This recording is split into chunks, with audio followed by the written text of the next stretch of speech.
Отборочный этап чемпионата «Профессионалы» стартовал в Жатайском техникуме. Соревнования проходят по двум компетенциям – эксплуатация судов водного транспорта и сборка корпусов металлических судов. Имена победителей будут оглашены 1 марта, а в торжественной обстановке уже известно, что лучшие конкурсанты получат сертификат на прохождение стажировки в Ленском объединенном речном пароходстве и на Жатайской судоверфи.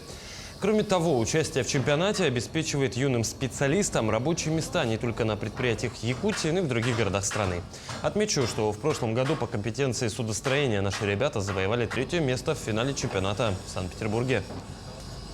Ребята на самом деле достаточно хорошо себя показали на чемпионате. На сегодня уже изготовили постели, изготавливают металлоконструкции, держать резак, держать сварочный аппарат умеют, достаточно хорошо.